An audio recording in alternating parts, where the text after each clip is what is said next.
and welcome to the Clash at the Castle 2024 podcast review. I'm Oli Davis. I'm joined by our Jam That Champion, he who never defends the belt, Sat E Niangi. I have beef with Oli for saying that because he is the booker. Book me in matches, I will defend it and I would win. Like when we did King of the Ring stream or King and Queen of the Ring stream, I won all my predictions. So if you put a match on, I would have sweeped it and be a dominating champion. I'm not a paper champion. Who you think I am? JBL? Damian Priest? Who did well, actually. But yeah, I'm not a paper champion. You might have already seen us because this is the first time I've managed a live stream in years. And it looks like I pressed the button a little bit too soon. But anyway, we're here. The stream seems to be going okay. If you haven't already, please press the thumbs up button. Give us a subscribe down below. Send in your comments for what you thought of the show. And, of course, send in the Ultra Chats to WrestleTalk.com/support. We'll read out every single one, over $5. And we've got I would say, a controversial topic to discuss. Because I really enjoyed watching this PLE, this plea. This plea. Because it was on at a normal time. Right. And we weren't doing live reactions because they just don't draw enough for us to do them, unfortunately. They don't. And, of course, like But the last one didn't do well. It didn't. No, well, it was fun, but it was an experiment. But it wasn't because of you. No, don't get triggered again. WrestleTalk's Green Reaper strikes again. Guys, I don't know if you know this, but I've got a history of WrestleTalk that every time WrestleTalk gives Sat E Niangi an opportunity, somehow the opportunity dies. You know, they give me NXT, dies. I started Wrestling Daily. As soon as I joined Wrestling Daily, end of the year, died. NXT, died. SmackDown, you know what? SmackDown is the lead show. No way. A couple years later, SmackDown is gone. Not in the States. No on your TV screen, but WrestleTalk not doing it anymore. And then we did from our home. We did streams from our home. One of the streams went bad, and then we no live reaction when I won my championship. Then we did a live reaction on the sofa. Now you're telling me they didn't draw. Grim Reaper of WrestleTalk strikes again. Sat E Niangi. And also, happy Father's Day to every fathers watching right now. You should be spending time with your kid, but I appreciate you taking a break from your annoying children to watch us. I'm kidding. My child's slightly annoying, but I love her. I love her to bits. Shout out to my daughter at home. Live reactions aren't dead, just for everyone asking in the comments. It's more just the B shows. So we're still going to aim to do SummerSlam, definitely. Anyway, we were watching this. I enjoyed it. I was just sat at home in normal time with my cat and a glass of wine and my pajamas. Okay. It was a lovely evening by myself. You seem very happy about it. Was your missus away? Yep, she was away. Okay, so it was just like was it a boys and cat daughter? Yeah, time that's home? exactly what it was. Okay. So I sort of experienced this like a fan would. Yeah. Rather than someone who was working it, although I did have one eye on work. And the main event had this big finish. Yes. I liked it. I thought it was enough. It was different enough to not make us super annoyed. Where Drew McIntyre, Scotland's own, of course, this was held in front of a raucous Scottish Glasgow crowd. And they had the sort of gimmick with the noise decibel counter. Yeah. And when he came out, it kept on going to like 104, 110 decibels. That's pretty loud. But there's one part that kind of screwed up. When you see someone about to raise their flag, that's when you should put the meter back on. Because when he put the flag on, that's when it was like, Rah! That was like, and there's no decibel meter on that screen. Yeah, so I was like, oh. So he probably could have broken 110 in that exact moment. Bingo. So Drew is there. He has this, what I thought, a pretty good match with Damian Priest. It's slightly made a bit weird by a botch that I don't really know how to explain. They're having a decent match. Drew's on the outside. Damien goes for that sort of step up second rope. A flip tope outside. con hilo. A tope con hilo, of course. And Priest slips, the second person on the show to slip, and his leg gets caught up. And that sort of spot you would always see in the 80s, early 90s. A wrestler gets caught up in the ropes, but he is hanging by his ankle. But everyone's talking about the ankle. I thought his head slammed on the apron when he flew round. he twisted his ankle because when they did the replays, I watched it online again. The video is legit. One of the bottom ropes, wherever, twists his ankles, kind of like someone did an ankle lock as he was running. That's the best way to describe it. Because people thinking, he got caught up. That's the issue. No, it's like his ankle bent as he was going down, and as he was hanging, and as you said, he kind of landed a certain type of way, kind of like a spider web. You're kind of like hanging, and but it was how long his ankle was locked in an awkward positioning that was the scary part. And I feel like it could have went terribly bad, but I feel like Damian Priest was inspired to prove the haters wrong because his title reign has been under a lot of scrutiny and he had to prove himself. And I feel like the match had more increased heat afterwards. Yeah, a bit like that sort of Cody versus Seth Hell in a Cell match with the bruised titty. But when Priest went over, it's sort of he's such a big guy as well. Yeah. That the referee couldn't get him out. No. Drew was amazing in this because it happens, and I thought, oh God, that doesn't look right. And Drew, just started kicking him. But I'm sure it was the safest kicks. I'm sure he was actually asking under his hair, "You okay, buddy? Is everything okay?" Yeah. I just thought he worked what was like quite a scary botch into the story of the match so quickly and seamlessly. Those moments when you're a professional wrestler. Oh yeah, both of them, to the point where the ankle injury became part of the story. It's like, can Damian, make it through? Because the fact that it's not selling, you're like, oh, his ankle swelling up. Yeah. Even is when he started doing them kicks, I was like, my goodness, dude, like he went all out, and I have to tip my hat to Damian Priest, who at the end of this show, I hope people give up giving him negative labels because he's proven his worth as champion. I feel like he's grown as champion, and because the year is 2024. Back in 2004, there's a wrestler by the name of JBL who became champion on the job from being a mid-carder to being a main eventer. He actually did become a solid main eventer, and I feel like we're seeing that with Damian Priest, where since he's become champion, since he wore that snazzy suit on the Raw after WrestleMania, I was like, you know what? We may be onto something. And his promos have been better. He's been more comfortable in promos. I know playing the stoic member of Judgment Day miscast him, because we all miss the Arch of Infamy, the cool guy chilling with girls in the hot tub, that kind of laid back guy. He's not that guy anymore. He's now like this, I'm stoic, I'm all rise, for the Punisher. That's what he's been like. That's why people are like, oh, you're too one-note, you're too grumpy.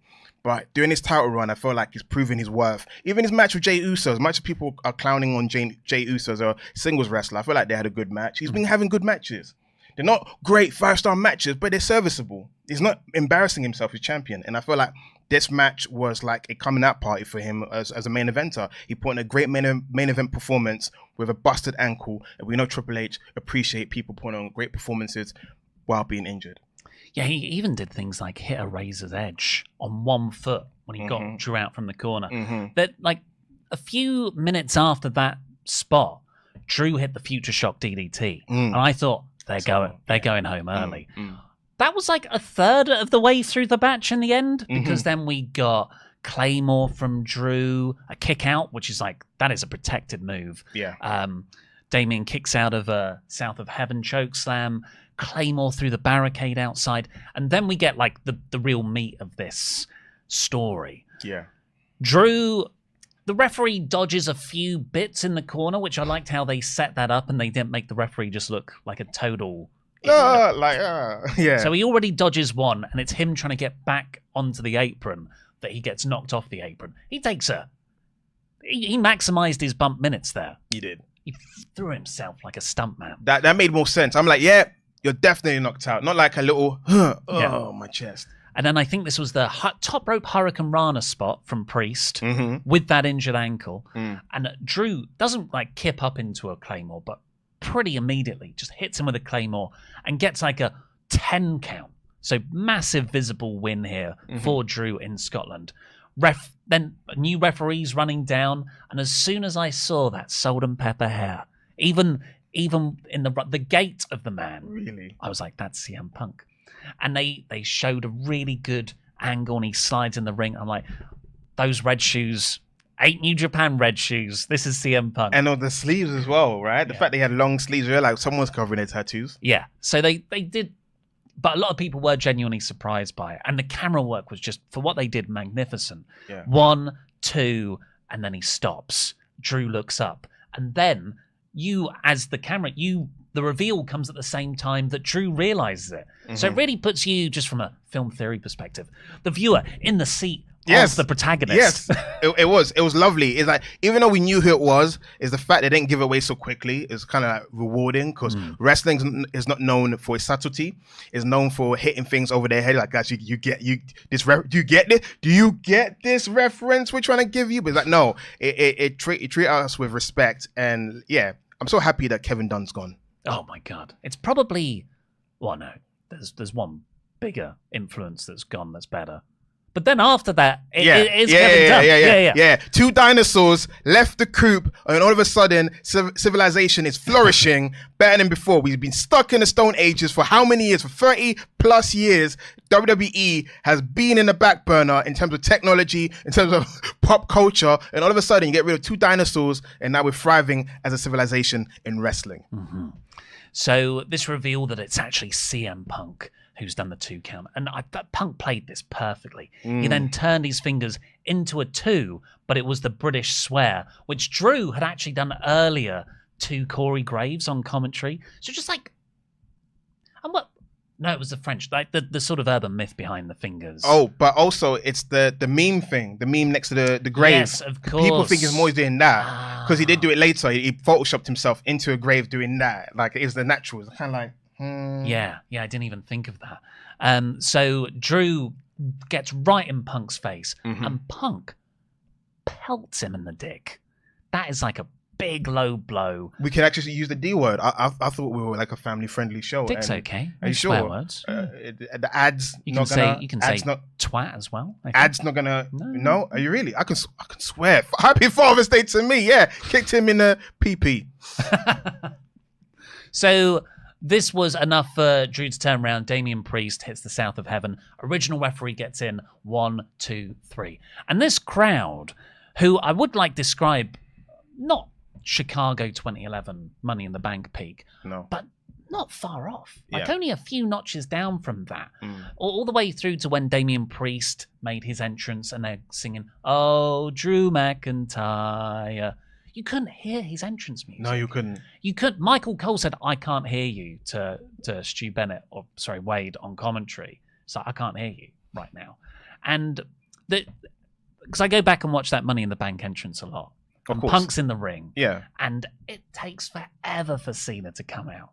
And it means, like, you think it's all quieted down, but then Punk, or Drew in this case, would stand back up, fire everybody back up. It gets even louder. So that was the level of heat. And this whole night was building to Drew winning the title. And as soon as that 3 count came down, the atmosphere just went from the arena. So you're not on Twitter or X, formerly known as Twitter. So someone posted saying that you could tell it was a bad decision based on the fact you had a raucous crowd go instantly silent.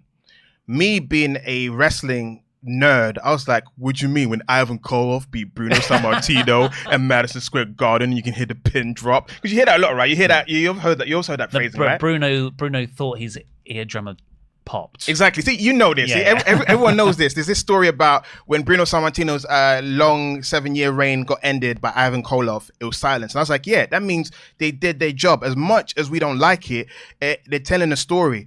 In Triple H's mind, why put all bet on these 2 eggs? Why not have title defenses and have a blood feud? They don't need a title. The whole point, the whole story they're trying to tell is Drew McIntyre created a scenario. Had he left CM Punk alone, you injure the guy's elbow, leave him alone. He heckled him at WrestleMania. This is like a film plot. I bet you weep. You reap what you sow. Yeah. And that's what Drew McIntyre is happening to him. This is payback for him being a troll, him making fun of CM Punk. Haha, you're not going to WrestleMania. Haha, don't worry, I can do this, blah, blah. So this whole feud is basically based on pettiness, and it makes sense that CM Punk is getting his revenge. Hey, look, you'll find no bigger Punk fans than I. But don't you think this is pettiness on Punk's behalf? Because I think, Punk cost Drew the title at WrestleMania. Yeah. And yeah, Drew's been given it a lot since. Yeah. But Punk flew all the way over, did this to cost Drew the belt. When Drew had not cheated once, he was winning this belt clean. But he still talked about CM Punk. Every week, CM Punk was on his mind. Where's CM Punk? Where's CM Punk? Where's CM Punk? Every week, hey, where's CM Punk? CM Punk's here, man. He kicked you straight in the nuts and you lost. It's kind of like, don't say Candyman, and you said Candyman multiple times. This is what happens, When he opened that Pandora's box, I felt, what I'm trying to say is, what Punk did was horrible, but at the same time, it's not like, dude started it, man. You injured my tricep, and you made fun of me. And then I was doing commentary, you made fun of me again. So, I'm gonna embarrass you in front of your family. It makes sense. It's how feuds are made. Nowadays, we all say, oh, we need more feuds. That's not for the title, yada, yada, yada. More feuds, not for the title. The only issue we're gonna get to is the fact that this is twice doing a Clash show where Drew did not win. That's the only optics that's kind of like, yeah. Before we get into that, yes. What do you think about this in terms of Punk's heel face? Because you could look at this, because Drew was 100% a babyface. In Europe. Of course, because it was Scotland. But also, the commentators presented him in a certain way. He signed a kid's sign. That's fair enough. That kid's Scottish. But they talked about his wife currently unwell in the States. It was a WWE presentation of Drew as a babyface. And Punk kicking him in the dick, a low blow. Dick kick city. That's a heel move. So there's two things here. Either we just saw a double turn, or it's the old Brett in Canada route where Drew is a babyface in Europe and Punk is the face back in America. I think you answered your own question. You're talking about two guys that are Bret Hart fans. Yeah. So it makes sense to me that CM Punk is gonna be loved in the Midwest, where Chicago is, and so forth. And in Europe, you got Drew McIntyre land. But in the States, Drew McIntyre's the heel. It's just CM Punk giving him his comeuppance again. So the way I see it, there was no double turn. It's just that in a pro Drew McIntyre country, enemy has invaded the territory, and we are now licking our wounds. So quite pricey wounds. This is the other criticism that's come from the finish. The idea that a lot of people bought tickets, very expensive tickets. I think the minimum price was £200. I was like, I'm not going. Sorry. Yeah. To see Drew win. We'd already lived through that thing at Clash at the Castle in Wales, in Cardiff. But, I think that saw the debut of Solo Sikoa. And at the end of that night, I think we're all like, you should have. But you had this awesome debut from Solo. Yeah. The bloodline gets renewed in sort of energy. Here, beating Drew again, there's been a lot of people have said either they're furious, that the crowd were booing even Samantha Irvin doing the ring announcing afterwards. They were angry at the company. But do you think that's a genuine, I'm going to quit watching WWE, or you worked me? I feel like in due time, you worked me. At the moment, they're probably in I'm going to quit WWE phase, but it's not going to last long. We, as WWE or wrestling fans, we are masochists. We'll take whatever BS that comes our way. I'm with you. I need to get Anyway, yeah, we take whatever comes our way. I don't think they're going to quit. I think at least you get the fact that you're getting a negative reaction means they care. Indifference means they don't care, and you don't want indifference. The fact that they're so passionate about it, I hope. Because who knows where the next we're gonna have a clash? Maybe in London, maybe, or maybe in Sheffield. I don't know. But you do think about diminishing returns. You're kind of like, you burned me twice, man. I've gone 2 of your shows and you've disappointed me, so I'm not going this time. But I don't know. We've been crying for shows in the UK, so I don't think we're in the position to start trying to leverage. So to answer your question, I don't know, but I'm gonna go with the side of all heat is good heat. Yeah, I think if Drew hadn't won the belt for a few minutes at Mania, this would have been a mistake. Okay, yeah. But we got, as Drew fans, we got a wonderful moment where he won and he self-sabotaged, which is great from a character perspective. Yeah. Also, just to look at the wider picture of Raw's main event scene, I think Punk's injury has dictated things a lot here. Like, WWE can't rely on Punk coming back from injury at an early phase. So they had the King of the Ring winner be to set up the SummerSlam main event. And that's why I believe, Gunther wins because they'll have Gunther versus Priest. That makes sense as a match. Yeah. And Gunther will, likely win, as opposed to Drew winning it here and then losing it in a couple of months to Gunther. Yeah, Maybe cost by Punk. I'm with you on this. And also, I do believe before Punk came back that Gunther was going to be the guy that was going to win the title at WrestleMania. I wholeheartedly believe that Gunther was on an upward trajectory for the main event as early as 2024. Punk coming back kind of, moved a few pieces.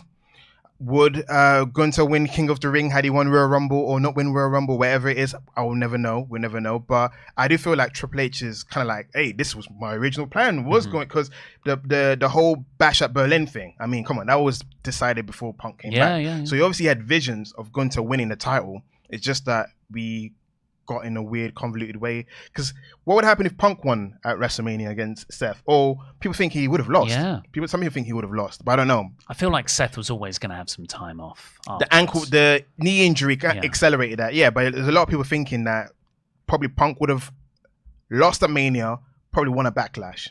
Maybe. But if Seth comes back soon, the benefits of keeping the belt in the Priest Gunther mix, and then you've got Punk versus Drew as this like super hot blood feud, which is also kind of a number one contenders thing, and Seth Rollins comes back, like that is a freaking healthy main event scene. And watching this here, which is why I'm not so angry about the finish and Drew lost, but I can understand why people are. This is like the World Heavyweight Championship has always felt like the secondary belt, but now Cody's sort of in his post-Mania, I will have matches which are kind of predictable but fun. That Raw has got this insane mix of guys now, of 5 potential guys who can war over this belt. Feels like a proper world title. At the moment we're missing some of the guys you mentioned, but when they do come back, the main event scene on Raw is going to be incredible. I also want to mention we've got the looming presence of Bron Breakker. I mean, the trajectory he's on, he could easily win the title next year, squash Gunther for the title. I mean, he's beaten him before. I mean, that could happen. I'm just throwing that out there. If Dan's watching, may it pains with Dan, I'm sorry. I want Gunther to have a long reign, but also you can't deny Bron Breakker's coming, man. It's coming for everyone else. Well, let's see what everyone thinks on the Ultra Chats. WrestleTalk.com/support. Send in your blah, blah, blah, blah, blah, blah. Exactly. We'll read them all out. Darren says, Ollie, I don't care if WWE put out a video of Punk getting a ref shirt. Did you see this? Yeah, I did. So for people who haven't, WWE explained how Punk wasn't just waiting there, hoping for a ref bump spot. Punk's watching backstage. And he gets what's her name, Jessica, the referee, gets one of her shirts and runs in. So I thought, at least they tried. It was funny. I kind of, it made me laugh because it's how nonchalant Punk was. I'll take it. Don't give over here, But Darren continues, the spot is bad. Punk gets a ref shirt, walks through Gorilla, past Triple H, and is allowed to take the ref's place when clearly there was at least one actual ref that Triple H should have called for. Or maybe Punk was just quick. Maybe Punk threatened Triple H. No, you know what? I'll give you credence there because one of my favorite ref spot is No Way Out 2003. It was The Rock versus Hulk Hogan 2, and you had a ref bump spot where one referee was running out, and you had Sylvain Grenier, who's yet to debut as La Resistance, but he was there. So Sylvain Grenier was like Vince McMahon's like hired, crooked referee. Yeah. So you had 2 referees running, and they start pushing each other. Then Sylvain Grenier clocks the referee, and then he runs into the ring to do heel shenanigans. Yeah. That's one of my favorites. And actually, that was WrestleMania. I'm getting too confused because Sylvain Grenier debuted as a crooked referee at No Way Out, and then you had WrestleMania, Hulk Hogan versus Vince McMahon. That whole thing happened. Yeah. I would prefer that. That would have been funny. A referee running out, but then it would have ruined the surprise of the camera angle. So no, I take that back. I think it was an inspired spot. It was an inspired spot, but yeah, the Sylvain Grenier thing, that was funny. Matt Hennessy has got a bunch of chats, so thank you very much. They were at Clash at the Castle, and I thought it was an amazing event. Heading into the show, the 2 matches that were unpredictable were Sammy versus Chad and Drew versus Damien, and I felt whatever direction they went with would work. It was lovely to see Alba win gold. Given everything that's happened to her in the last month, it was a classy move by WWE. Sammy versus Chad was awesome. While I had originally wanted Chad to win, seeing Sami Zayn wrestle live, I can't help myself but cheer for him because of his aura as a babyface. I've said it before and I'll keep saying it. Sami Zayn is the best babyface in all of pro wrestling. Yeah. Sami Zayn should be world champion. He's at that stage. That's not even a hot take. If you watched back in January when Sami was trying to figure out where he belonged, he had promos with Seth Rollins and Drew McIntyre. He had a whole B storyline where Drew McIntyre kept beating him, and it seemed like the trajectory it was going was going to be a triple threat match. I know people hate triple threat matches, but for me, it made the most sense to have Sami, Seth, and Drew in a triple threat match. Obviously, it didn't happen. Sami ended up taking Chad Gable's spot, hence why people were annoyed. He's at that level where he's now a 4-time Intercontinental Champion. It means you've won the title 4 times. It's kind of like you get the same job title and the same pay 4 years in a row. Congratulations, son. But the only thing you can take away from it is his first Intercontinental title reign as a babyface. So you're like, yeah, sure, cool, fine. Yeah, it's different. It's not like the 3 other times when he was champion, he was a heel, feuding with Jeff Hardy and Randy Orton ladder matches, or Jeff Hardy, AJ Styles ladder match, yada yada yada. This is a different Sami Zayn, so he's like, okay, I'll bite the bullet, whatever. But I do feel like within the next year or so, it makes sense for Gunther to potentially lose it to Sami Zayn, and then Sami can lose it to Bron Breakker. Well, like Sammy's always got Gunther's number. Yeah, and then he loses to Bron Breakker because it's Sami. They never allow him to be champion longer than, I don't know, a month.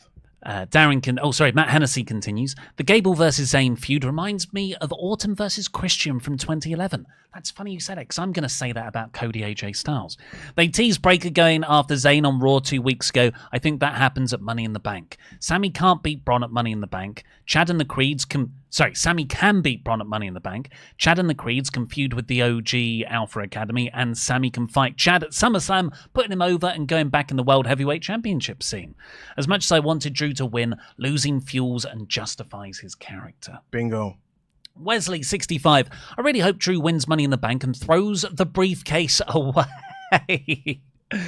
He's not going to stoop to the level of everyone else. He never brings it up again until Money in the Bank 2025, where he cashes in at the Money in the Bank pay-per-view, having collected and hid the briefcase for an entire year. I love that idea. That is quite smart. Farquhar 4 says, was there live and loved the show. Understand why they booked the main event the way they did, but hated it at the time. Really pleased for Piper, S is silent, Isla, and especially Kaylee Ray. Sorry, I see KLRR, and I think Carlo Riley for some reason. It's Alba Fire, Kaylee Ray, the former Kaylee Ray. After watching them in Glasgow nightclubs for years, it was, and then your chat has been cut off, so imagine cathartic, I'll say. Kazoo, a lot of house show vibes from this one. Oh, I disagree. I thought it felt big fight feel, particularly the end. But it was fun nonetheless. I wanted Drew to win, but I knew what was going to happen months in advance. But it was executed amazingly with the camera angle. It's never fun seeing the hometown hero lose. No. BB Nation, as someone who had the privilege to be there, we've got a lot of people who are actually in Scotland. It was the perfect way to close. Loved it because it played the crowd like a fiddle. Even in the arena, a lot of people hadn't worked out it was Punk. Also, CM Punk to Celtic confirmed. Yeah, because he had the whole jersey as well. But you see in the chat, a lot of people at the time were upset. But as being wrestling fans, you get the bigger picture. I get the bigger picture as well. It's just a shame that it felt like it's 2 years, 2 clashes in a row that Drew McIntyre main evented and didn't win. So it's not a nice feeling. So yeah, but I understand. Third time's a charm, though. At the time, you're like, where's it again? Fool me once, shame on you. Fool me twice, shame on me. Fool me a third time, I'm just a dumb son of a... Hey, I was pushing for Cody to lose again this year for a third, and he wins on the third time next year. You're just like a troll. Why would you want him to lose? Why? Because you wanted Roman Reigns to beat Hulk Hogan's record. Is that what it was? He's beat his record, but like you can never beat Bruno's. Back to Farquhar Force there, because the rest of their chats come in. It was fantastic seeing them win titles and produce their best performance in WWE. I don't think Punk turned heel. At best, they're both tweeners. Punk drew at SummerSlam. See, SS, I always think of Survivor Series. Will be excellent and more heated than Priest versus Gunther. And finally, for this portion... Nope, we got 2. No, yeah, it's just this one. And some Reinhardt Menberg for 17 months. I thought we were going to have a new Sid spot with Priest. Ooh. But I'm glad everyone ended up okay. I don't know if it was the right choice, but it will be fun to watch. Hey, I think it's good. 70 plus days as Damian Priest as El Campeon. And like I said, I felt like he's risen to the occasion as champion. He hasn't been outshone. You know, when you see a champion, you're like, you're not meant to be champion. You don't have the aura, like yada, yada, yada. He's been given dominant victories. It would have been great when he held the Money in the Bank briefcase. That's what's happening. It's just like he was stuck in a tag team vortex, which prevented that from happening. But now that you're seeing him, he's arrived. He could potentially face Finn Balor at, Money in the Bank, because we need that match to happen. Personally, I'm not fully there with Priest. Why? I think he's done. Look, I'm not saying he's bad or failing. I'm legit. I know my octave went high. I meant no, legit. Like, why? Sorry. So it's why? like, what? No, I'm like, why? Like, that's me putting emphasis, but I'm legit curious because I want to see what you don't see, so I can make you see what I see. It's very difficult because it's not a matter of credibility or anything like that. It's just right now, for me, he doesn't feel like he has the it at the same level of the other people in that scene, like Drew, like Punk, like Rollins. For me, even Gunther, Priest feels a couple of steps below them all. He still feels like a mid-carder who's up in the main event scene. Or maybe like the bottom of the main event scene. But I'm not writing him off. I love the guy. I see what you're saying. I respect your opinion. Thank you. I do. But I feel like every opportunity he's been given, like his promos with Drew, he was not embarrassed. Had Drew embarrassed him in his promos? He's been really good on promos. That's what I'm saying. It's like, there's criteria. There's criteria to being a world champion, allegedly, right? Promo ability, aura. Great music, entrance theme, because look, Bailey's theme is, we're going to talk about that later. Matches, everything, presence, dominance, you name it. Because at one point, this is like how a slap in the face it is. Jack Swagger is the metric for being a mid-card world champion. Yeah, no one's saying that. They did in the beginning. Oh dear. Remember, I am online, not like you. I am online. I've read a lot of things. He's proven he's not Jack Swagger. He's proven, for me, I compare to JBL. I legit, not match quality, because he's a better wrestler than JBL. He reminds me of a guy, he's legit mid-card. Yeah, legit mid-card. Give him the title. So your optics is still kind of like, you're the guy that was tag team. You were in a ladder match the day before for a tag title. So for people, it took time for JBL was in a tag team match at WrestleMania 20. Then the next month, he's feuding Eddie Guerrero. But anyway, what I'm trying to say is he grew on the job. And I feel like Damian Priest is growing on the job. Sometimes they say the guy makes the title, not the title makes the guy. The title's still in its infancy. We've had a lot of, probably, 2-3 title changes at the moment. But I feel like he's done well. He's done what's been asked of him. He had a match with Jey Uso where it didn't look bad. It wasn't a 2-star match. Yeah, the crowd in France helped. But I feel like Damian Priest is a good wrestler. You're forgetting he gave Bad Bunny a great... Because people are saying, oh, of course it was a great match. Drew was in that match. I'm like, are you blind?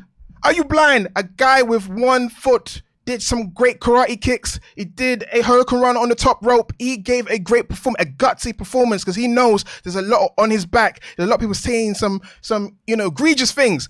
He gave Bad Bunny a great performance. Bad Bunny is not a fully trained wrestler who is a celebrity wrestler, in quotation marks. And he's done well with it. It's just that he's been cast in a role of being the grumpy one at the Judgment Day. And it's not nice being the grumpy one. The one that hates fun. Truth. Rah, rah, rah. That's what he does. And don't have sex with Liv Morgan. Yeah. So unfortunately, he's like the overbearing older brother of Judgment Day. So when people see it, it's like, oh, it's Captain No Fun.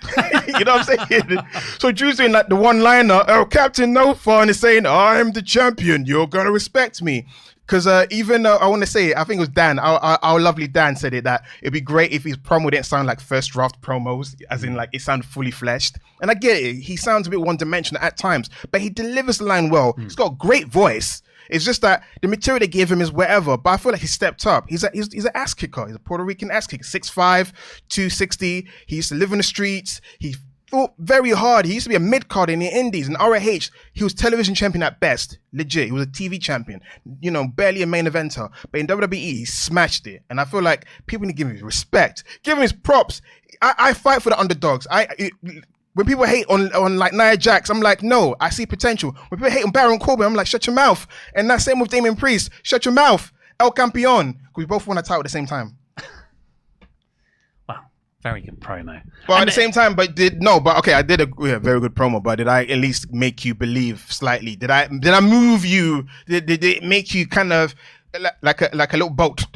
Did you sway? One thing I will give you and Priest credit for is every time I do see him, he adds another part that is getting him up there. And last night it was that respect of, yeah, you're a tough guy who worked all the way through the match despite nearly snapping your ankle off. But let's get into the full card because we might have to rush through them a bit. Only 4 matches though. A beautiful mwah! 4 Triple matches, H but card. Look how long we've been chatting. After we spent 40 minutes on the opener. Yes. So the opening match here was AJ Styles versus Cody Rhodes in an I Quit match, or AJ Styles versus Talent Name. Yes, I saw that. The women's tag team champion. That was a foreshadowing, by the way. If AEW did that, everyone would be dumping on them so much. But people were making don't do that. You may not be online, but you sound very online. If so and so did it, I'm like, excuse me, AEW was not in Scotland. Let's stick to WWE talk. Troll man. What I mean there is WWE. Bush League. It's quite a fun. Haha, they made a mistake. This is funny. When if AEW did it, would be like, AEW are crap.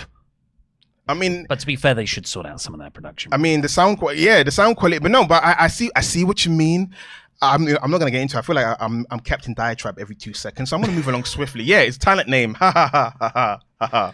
This was a real. I feel like it might have gone on a bit too long, this match, but I really enjoyed the story, and what I enjoyed most was Cody's character and how he started off. Cody's on top. They brawl through the crowd outside, and then it's like AJ is the one who's taking this stipulation a bit too far, even though it's a no DQ thing. Yeah. So like he's going up to Cody's mum and being like trying to intimidate her, even though Cody's mum slapped him 3 times.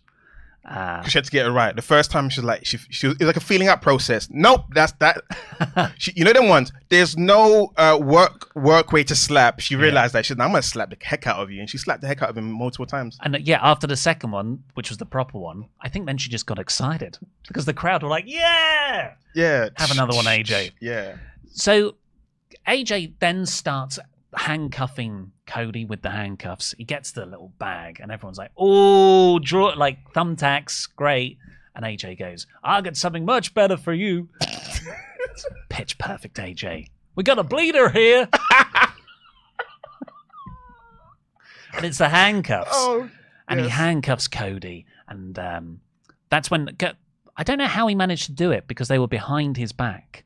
But pitch black style. Come to the front. It was quite long. So when I see long handcuffs, I've seen long handcuffs snap before on WWE TV. So when I see long handcuffs, I'm like, yeah, it's room to breathe. Because we get the actual handcuffs when there's limited amount. Yeah. There's no way you can do that. In fact, you're hog tying yourself if you try the way he did it. So yeah, it was long. I was like, I knew it was going. So Cody, using the fuel of AJ sort of intimidating his mum, he gets the keys and he pushes AJ, he uses the very thing that was used to restrain him as the weapon, which is a great bit of poetic receipt. Yeah. And AJ comes back, and even though Cody could keep using the cuffs, he took them off to make it a fair fight again. And I love that. I don't know, just if John Cena did that, I'd be like, that's lame. But when Cody did it, is it because Cody comes across as a more sincere babyface than John Cena? Yeah, for me at least. No, I'm with you. I ain't gonna argue that. I ain't gonna do a 5-minute, dissertation about the difference between John Cena and Cody Rhodes and why I did. No, I agree. I'm with you. Since one's sincere, the other one's like corporate shield, sincere, corporate shield, sincere. Well, I think it's also because Cody frequently does have an edge in a cool way and not like just a babyface being a bad babyface way. Because John Cena would cheat all the time, but he'd just be back to smiling afterwards. Cody does it, and he's sort of mean and like afterwards. So Cody handcuffs AJ and he's like hitting him with a chair. No, I won't quit. And then Cody gets the steel steps and he's going to squish AJ in the corner. And AJ, scared, goes, no, I can't quit. And then Cody hits him anyway with it. Yeah. And that was the finish. Yeah, that's very JBL, John Cena, I quit match. Same thing happened. Everyone's JBL to you today. It's the 20th anniversary of JBL becoming world champion. What can I say? So, yeah, what did you think of this match? I'm with you. It was a tad long. I think it was a tad long for an opener. I think it's slotting wise, even though they wanted to start the show with a bang, and it did because Cody Rhodes will get people up and raucous. Well, they were very excited. Yeah, and AJ Styles is the legit legend AJ Styles. I think had it put in the middle portion or second to last or third to last, the match would be much more welcome. It's just that it was, 27, 30 minutes. Longest match on the show, 28 minutes. Longest match on the show, so yeah. By quite a way. Yeah, so yeah. You don't want your opener to be that long. You want it to be like, get us excited. What's the next match? So hence why you felt it was a slog of a match. But yeah, it was a good second match. And a part of me wants to see third outcome. Yeah, so that's good you mentioned that, because I was just about to ask you, what did you think about the spot where Styles didn't choke him out, just made Cody pass out in the crossface. And the ref's like, well, you haven't won because he didn't say I quit, and he can't say I quit. So AJ gets some water and wakes him up again. So that there you could argue, well, AJ had it won. That's the mileage for a third match. Will you remember though? Cody would play him a videotape. No, but it seems based on what happened at the end of the match, you're going to talk about it. It seems like they kind of moved on from this match. But in terms of if they want to have a third match, which I'll be okay with, because like this and the Backlash match have been great. I'm up for anything that put AJ Styles in the forefront, because at one point it seemed like the Paul Levesque era was AJ Styles, you're barely going to do anything, So I'm happy whether that puts him and the OC fit together. They need to get Meechin the memo. You guys are heels now, because Meechin, you're just losing all the time. The babyface. You need to snap. Be bad, girl. But yeah, so I'm happy the OC are back together, because when AJ started turning heel, I was like, OC, you should be a heel as well. Like, you guys make the most sense together. Beat up Cody Rhodes. They didn't say that together. I was hoping they would do that. But yeah, AJ starts to continue, bullying people with the OC bit behind him, not at catering, what was I going to say there? Quizmania Tag Champions, by the way. Quizmania Tag Champions. Yeah, they are. The OC. Yeah. What do you think? Like, maybe the way to get that rematch? Because AJ Styles did say, I quit. And I know that wasn't a loser leaves town thing, but just indulge my fantasy booking here. All right, let's go for it. AJ goes to TNA. He wins the TNA championship. This is like the last year of his career, potentially. Just like let the man tick some boxes. And it's a TNA champion versus WWE champion for the third match. AJ versus Cody. I like it. I don't know because you're not chronically online. Did you hear about the no one news?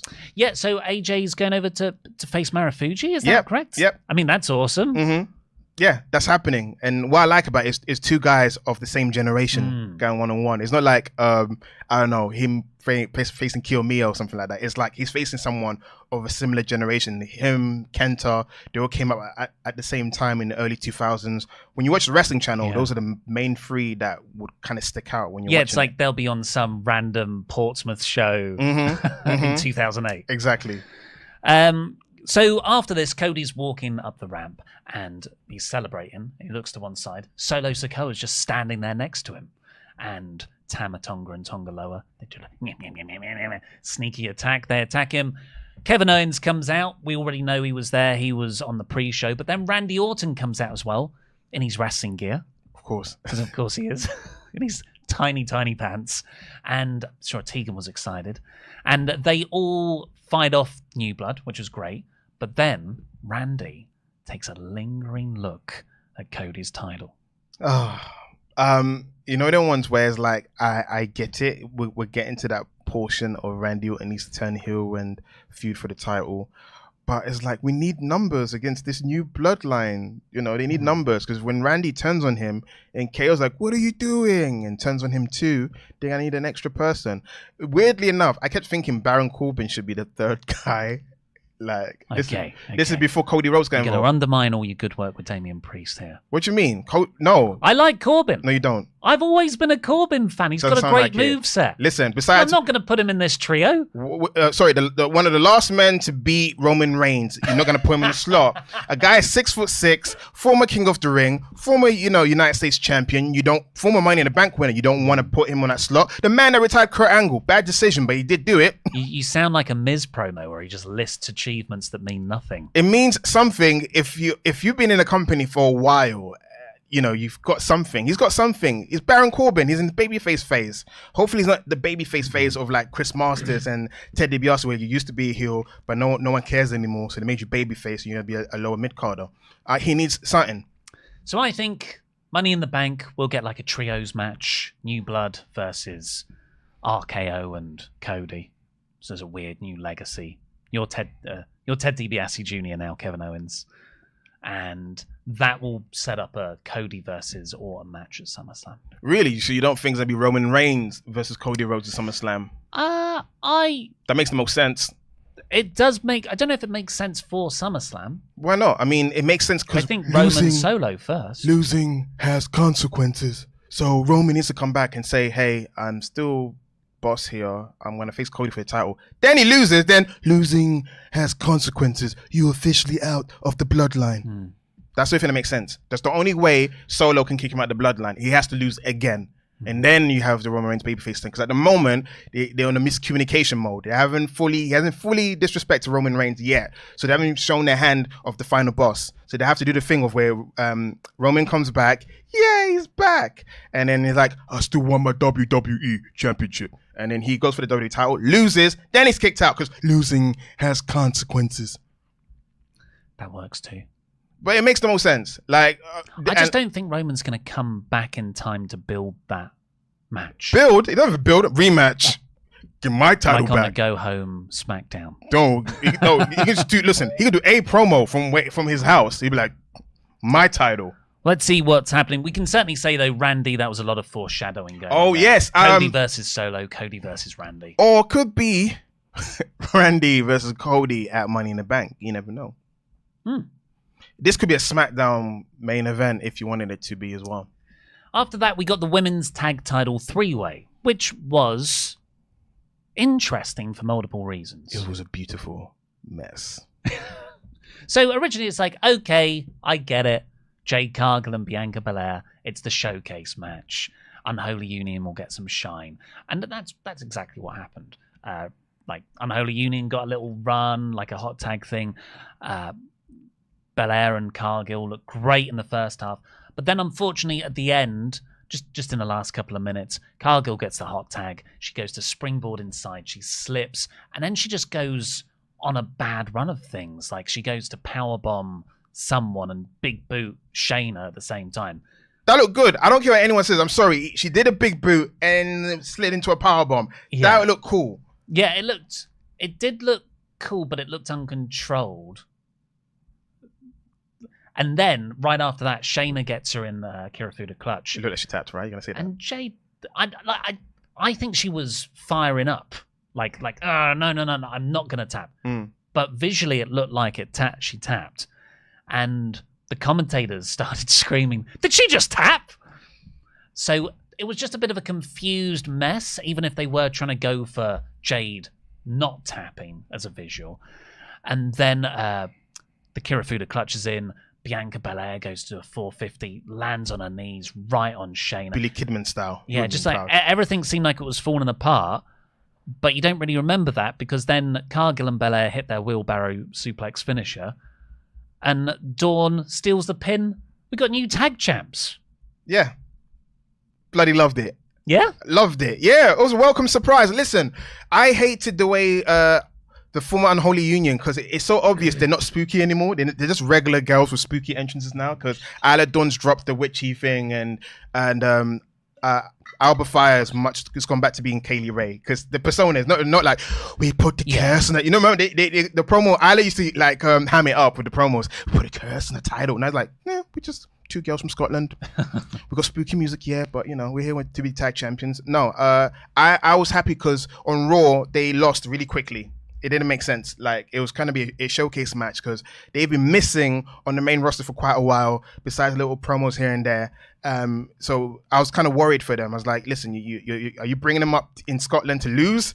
I mean, what's going on here? So when they won, like 1, 2, this is like a legit, you know how they say wrestling's so predictable, like you said it. You can telegraph how it's going to end. Yeah, Bianca and Jay's going to win. They're going to go take the title to SummerSlam and then lose it to, Shayna Baszler and Zoe Stark or whatever. But no, they gave the tag titles to the Unholy Union. But how long are they going to hold it for? Because they can legit lose it on Raw or SmackDown or Money in the Bank. It makes sense for them for Jade and Bianca to have a rematch on Money in the Bank. But for me, it was a pleasant surprise. Great pop. You deserve it. And as most of you know, Alba Fire's been through a lot lately. Mm-hmm. So this, for me, it was cathartic. It was great. I felt it in the emotion. I think it was more of a function. I didn't really get like much from it other than the surprise factor. But as an overall card, it was a functional title change. Otherwise, when you've got Chad and Sammy and Drew and Priest, both matches, title matches where you're like, oh, this could go either way, and they both stay on the current champion, you needed this, and it was a good surprise. I agree. You needed a one spot where the whole of Scotland can go, yay! and Cargill and Belair weren't pinned, so they're somewhat protected. Bingo. It'd be interesting to see where they go from here, whether they get that rematch, like you said, whether they stay as an act, whether they turn on each other, or maybe they just stay friends and go to singles runs and they're in the Money in the Bank ladder match. No, this is it's the Renaissance era, but it's the Paul Levesque era. Paul Levesque, he likes long-term storytelling. So this is like the beginning of the crack of the tag team. Mm-hmm. They're going to go on a string of potential bad luck where they end up turning on each other. So that's why I see it. You have to. Maybe that's why she slipped on the ropes.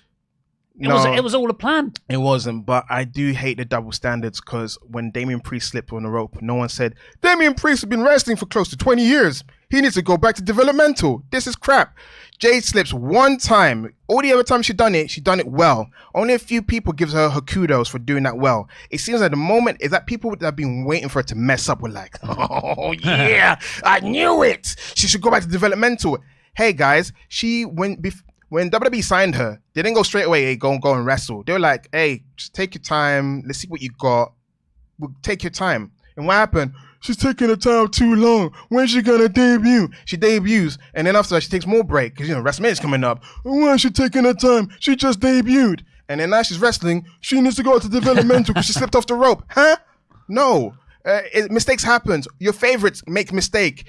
Owen Hart, crushed Stone Cold's neck. Mick Foley, Van Vader's been wrestling for how many years, chucked him over and then he ripped his earlobe. So a lot of professionals make mistakes. It's just like when it comes to Jade Cargill, it seems like there's like a group of people just trying to go in for her. And also I feel like it's hypocritical. You don't do that with Damian Priest. You're like, oh, it's a gutsy performance. It's a gutsy performance of falling off the top rope. You're a bit disheveled for a few minutes because you're still like new in the business, but she made it work. She did okay. So I don't like double, standards and people with pitchforks going after people. You jump off the top rope.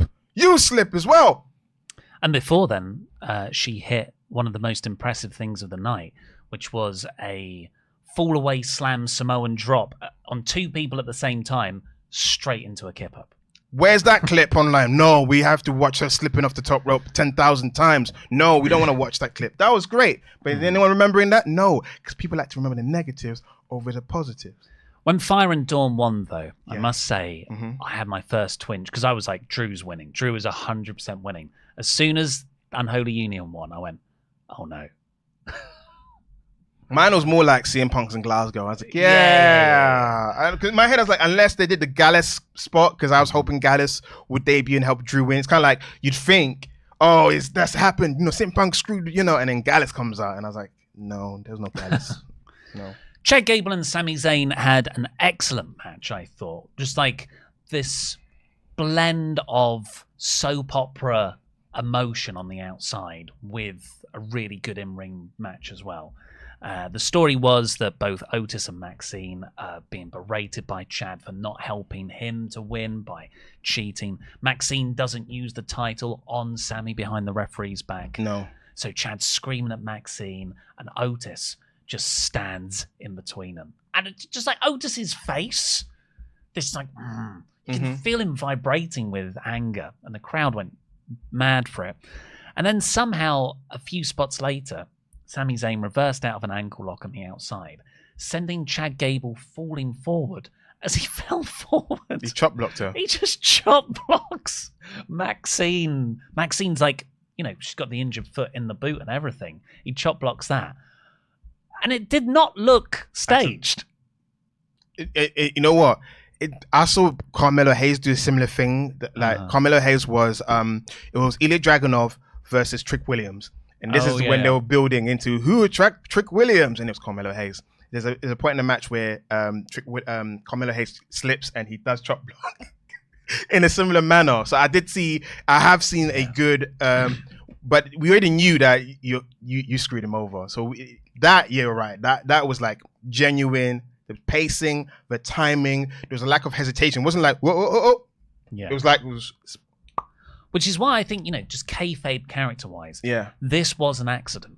Because Chad's like angry at Maxine because he's like, well, if you just hit him with the title, we wouldn't be in this position where he's still wrestling me and I'd fall and chop block you. But Otis only thinks that Chad hit Maxine. So Otis is like, he's getting in Chad's face. And Chad cowering in fear. Well, we'll have to see in a couple of months.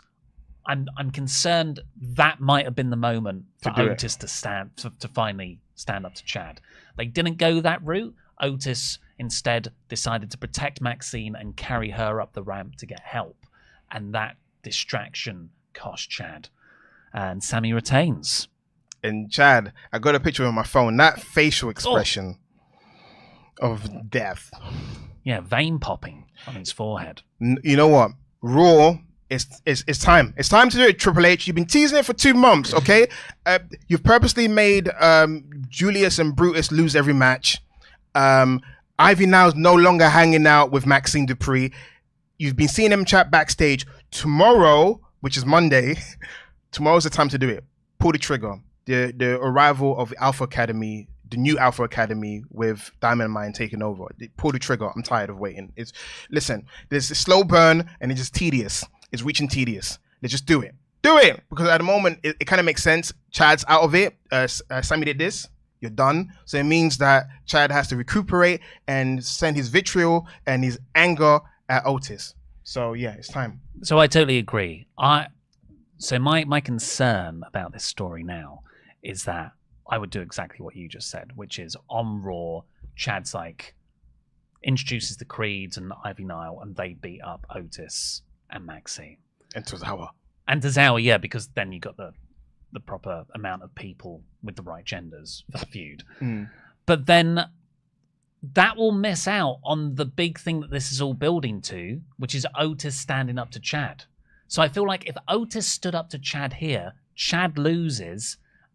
You get the Otis moment, like he's been boosted. And then on Monday, Chad does I'm so sorry, I want to make it up to you, but it's a heelish ruse. And then the Creeds debut. What if you get the standing up thing tomorrow? What if tomorrow's the time that it stands up to him, then he gets attacked? I think if he gets attacked, it undermines the standing up spot. I know. But hopefully they've thought about this. I know, because it's time. I'm ready for the next phase, because a lot of people are saying they should have saved Chad versus Sami for Money in the Bank with the Creed brothers with him to win the title.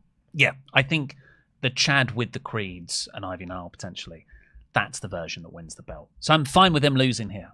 I know, but it's like how many times because he's now lost 5 Intercontinental title matches overall, I think, including Gunther as well. Yeah, never won a singles title. No, which is I don't want to say it's crazy, because I was there in real life to see how his trajectory went from being a tag team guy to being Shorty G. So I'm not really shocked, but yeah.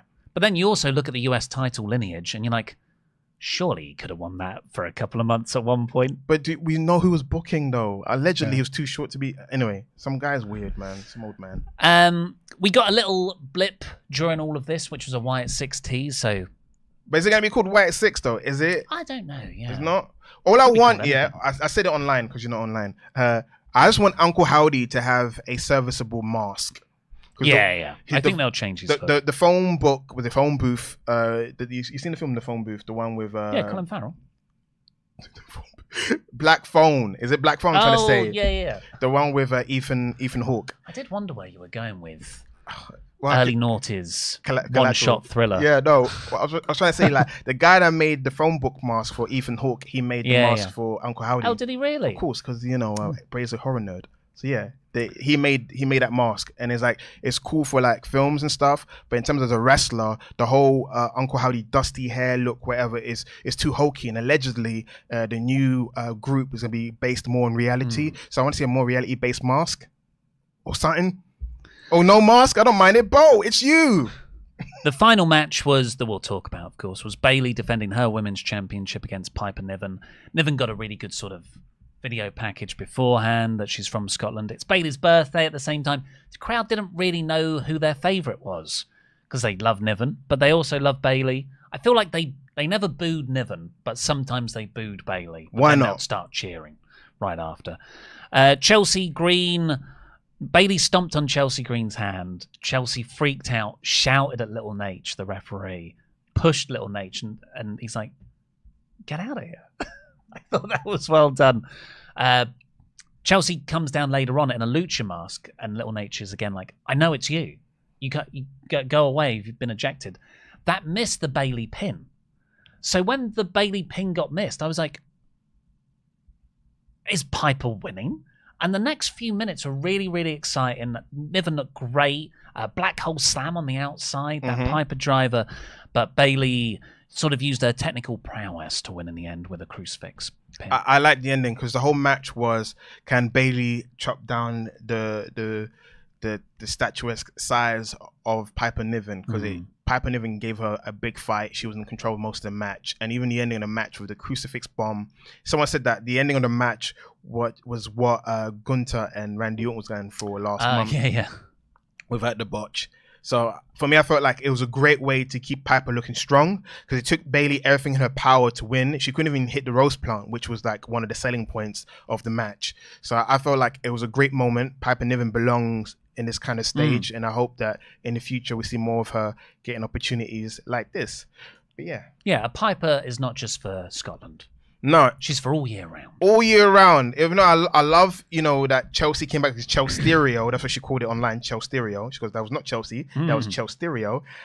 She's the maximizer of minutes. People have been saying it. Like, you give Chelsea Green like 2 minutes. Yeah. She maximizes every opportunity given to her. She knows her role. She's not like egotistical. Like, I should be bigger in the card. I should do more moves. She's like, listen, I'm here for entertainment purposes. She maximizes her minutes, and she's a great pickup for Triple H. She's great at everything she does. You're great, Chelsea Green. Overall, I gave this a 4 out of 5, essentially. What would you give the show? I gave it a 4 out of 5 or 3.5 at the time because I was kind of like, oh no, this is where. But it's 4 out of 5. It was a good show. It was not a house show because people have been saying, international PLE are like glorified house shows. You're not watching the shows, man. You're getting like a lot of WWE haters that don't watch the show making comments. Watch the actual show and you see a comment is absurd, sir. Absurd. Well, let's have are we going to get a poll running for the audience's thoughts? Yes. Let's find out. While we do the rest of the Ultra Chats, WrestleTalk.com/support, final call for those. Blake Whitehouse says, I did not care for Clash. Too many wrong winners or boring endings. I couldn't even be happy with the Witches winning because Jade tapping out the Shayna's choke several times took me out of the match. I'm tired of waiting until Mania for story payoffs. What? There was a payoff. The tag titles swap hands. The right people, well... I wouldn't say that was a story they were telling beforehand, though. No, they weren't telling any story with that. There was no payoff there. It was a hodgepodge of women in a match. Like I said, it was a showcase match that ended in a surprise finish, which elevated the quality of the match. So you're right, yeah. Triple H played it safe. No, but... Drew McIntyre losing is not playing it safe. That is actually risky business. Yeah. There were no payoffs here, but everything continued in an intriguing way, so I don't mind that. I don't mind it because you guys cry about AEW not having any stories or anything to hook you. WWE is hooking you, so stay hooked. The Black Prince says, I could write an essay on what it was like to be at Clash Live, but instead I'll settle for thanking you guys for the anxiety advice. It didn't fix it, but it helped. Also, 109 decibels was what I saw on the screen. My ears are still ringing. Such a good show, heart emoji. Oh, that's great to hear, Black Prince. I think they chatted in the last 2 weeks, concerned about going to the show with so many people. So, yeah, good. Hope you made some friends. Shaggy Dudley says, WWE not only annoyed the Scottish last night, but also us Welsh. They have a 20-piece bagpipe band to play before Drew enters. Where were the 30 heavily inebriated Welsh rugby fans to sing Delilah before his entrance in Cardiff? Shame on you, Triple H. Lol. That's funny. Khalid Tarawi says, there was a moment I legitimately thought that AJ was going to handcuff Cody to the ropes and then drag his mum into the ring and force him to say, I quit, or he'd beat her with the chair. Lol. That is sad because that would have been a great way. That would have been great. It would, yeah. Why bring your mum down and not use her? There is that bit, like, when she slapped AJ 3 times and AJ got a chair, I was like, is he going to hit Cody's mum with a chair? Is he going to hit Dusty Rhodes' wife with a chair? And I was ready. Where was the OC to actually, restrain Cody for that to happen? What's the point of having a crew if you don't use them? Yeah. That would have been a much better visual, like them. Yeah, and you can't, because there's always that opportunity that he could escape, or unless you tie him to the ropes, he could always like run out and try to headbutt you. Craig Dino says, my first Ultra Chat. I'm a Scot and this was the first pay-per-view I've ever been to.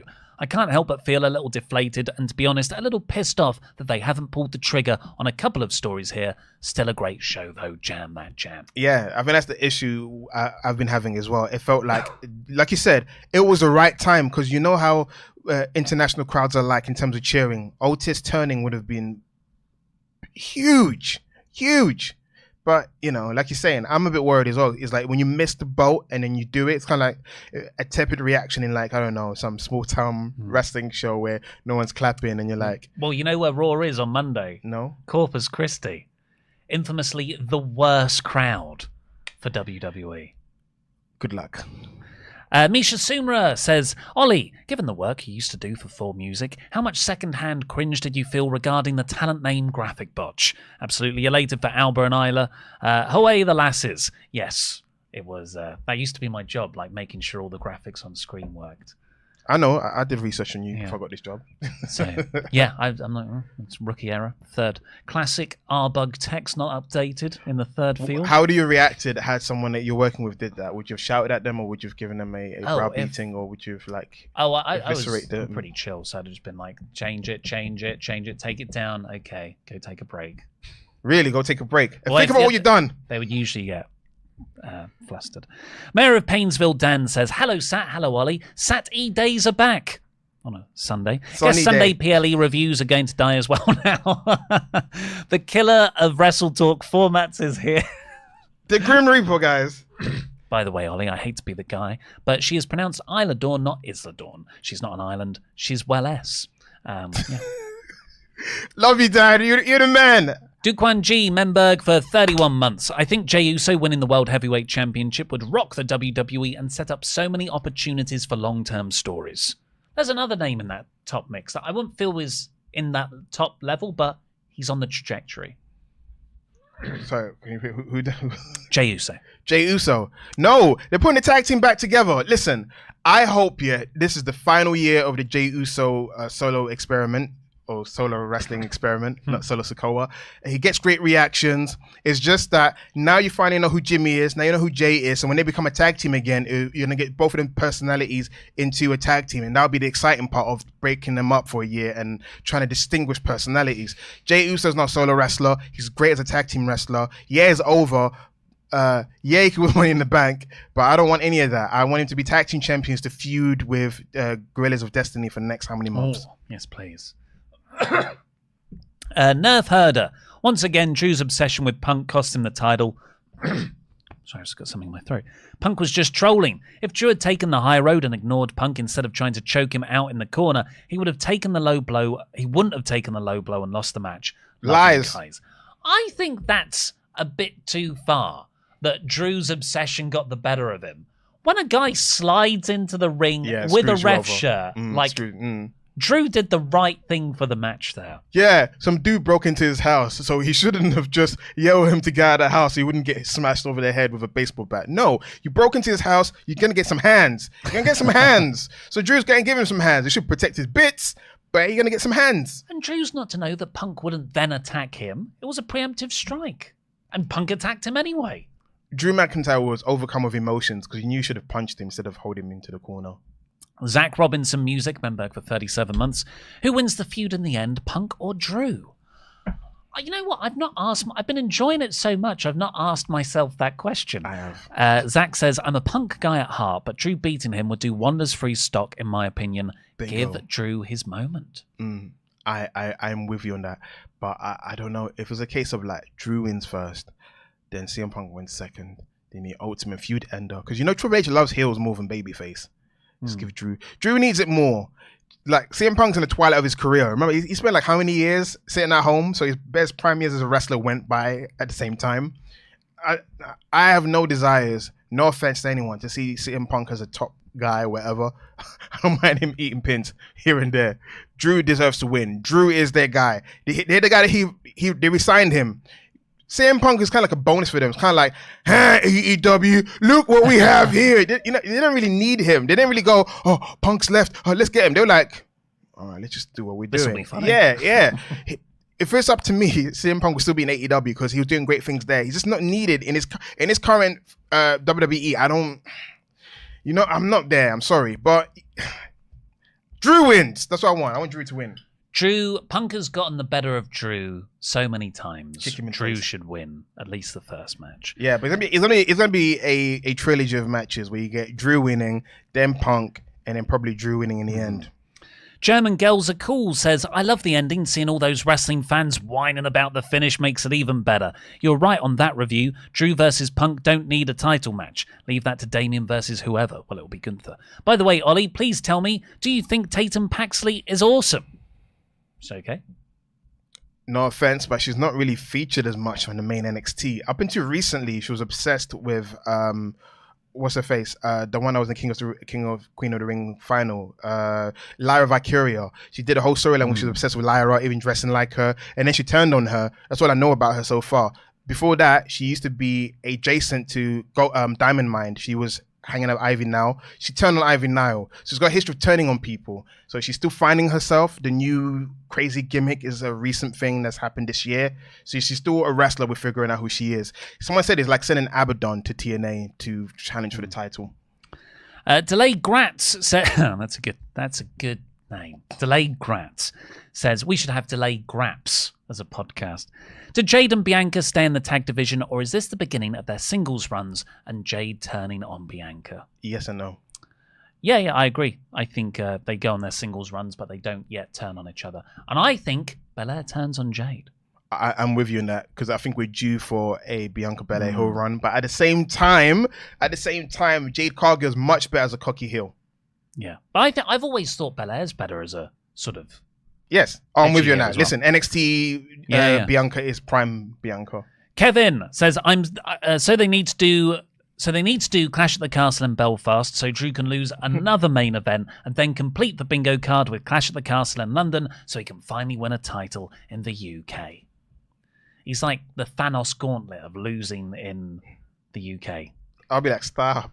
And finally, for now, we have Carla Tarawi again. I don't actually have anything to say. I just wanted to make Luke read the name. Luke's not here today. Haywood Jabal Uxmi on the podcast. You're standing, Luke, for today, so how would you say that? Jablooksme? Haywood Jablooksme? Haywood Jablomi. Is that what it is? Haywood Jablomi. I get you. See, I got Moe's Tavern joke. Very good. Mo Tavern. Why, you little... when I find you, I'm going to rip up your skull and then piss on your neck. Well, we didn't have the poll because Mob Mother isn't here to run the poll today. So that's the end of the show. Please go over and watch the WrestleTalk news on the main WrestleTalk channel where you can watch me review this show again. Or go watch the latest episode of Tables, Lists and Chairs, which has the best stipulations of all time. What do you think won? Scramble. Well, I won't say it. I think. I think you can all guess. I think you can all guess. I know. I'm gonna go Scramble. Luke does make a genuine argument for Monsters Ball. Interesting. What about Raven's Clockwork Orange match? No. Like what? Is that just the cage with all the weapons? Yeah.